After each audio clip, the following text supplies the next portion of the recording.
Hello there. BoBo the Bitcoiner is back after a hectic trip in May. Well, here I am again. Bitcoin is the most important technology of the century. Apple digitalized transformation of telephone and camera. Okay, Google digitalized the transformation of books and library. Bitcoin represent digitalized transformation of capital. Since funds can be transferred from one corner of the earth to another corner with a few thousand times faster and cheaper than the traditional method without having to go through a middleman. 99.9% of the world's capital is tied up in real estate, bonds, stocks, precious metals, etc. Bitcoin is only 0.1% transformed currently. When it goes up to 0.2%, that really will drive the trend. Imagine if it goes up to 0.5%, 1% or more, what will happen? Think about it. Okay, prior to the approval of Bitcoin ETF, there is a question of legitimacy. Now that it is approved by SEC, it has been officially recognized.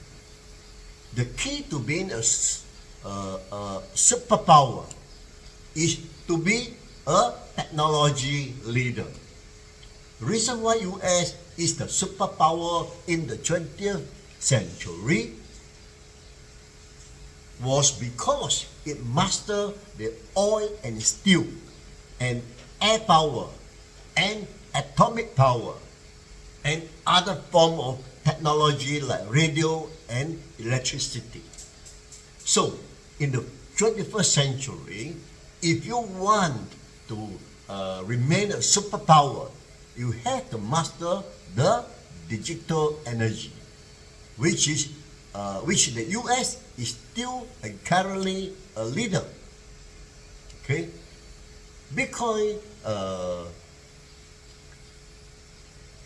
despite the fear of Bitcoin disrupting the banking industry, US is wise not to ban Bitcoin totally like China.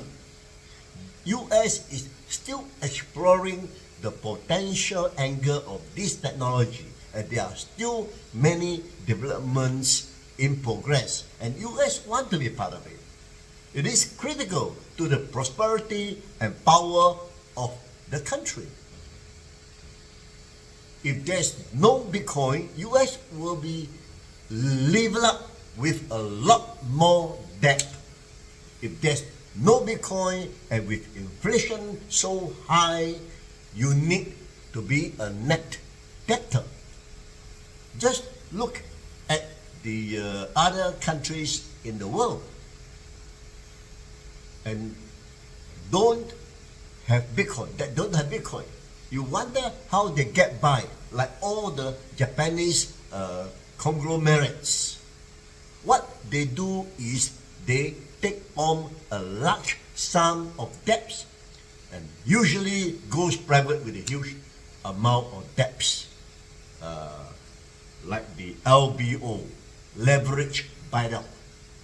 Or they stay public on huge amounts of debt,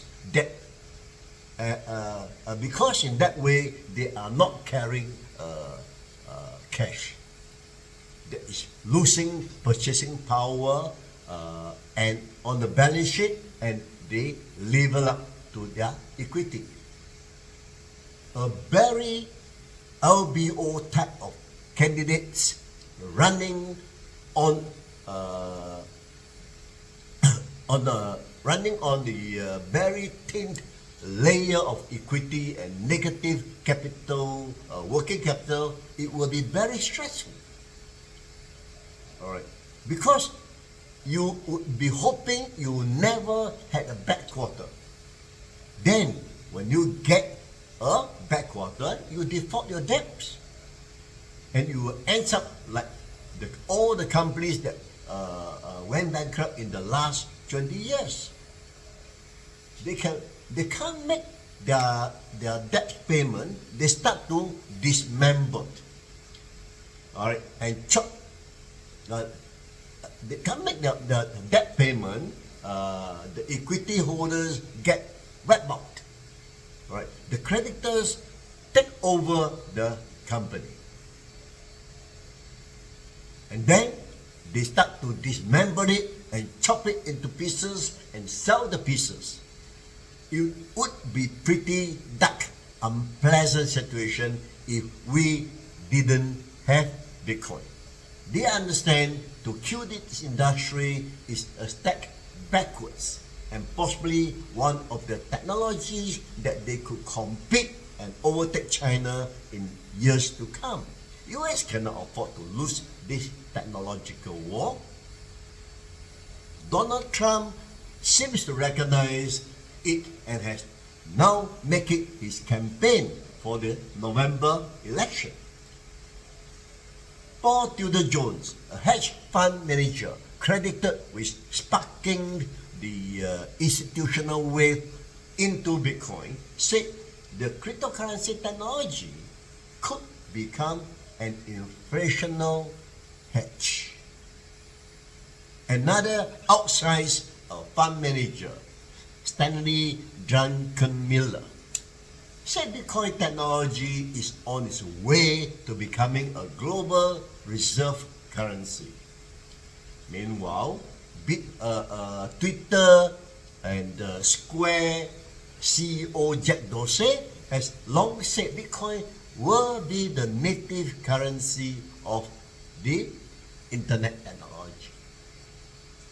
Even the latest from Larry Finch, CEO of BlackRock, claimed Bitcoin is a digital gold and a flight to quality. If Bitcoin succeeds in any of those roles, it will be messy, right? But there is another motivation. Many hardcore Bitcoiners were motivated to buy as much as possible as they can. And it is stealing the power from the state. Hope this small video today give you food for thoughts. See you next time. Thank you for watching. Bye bye.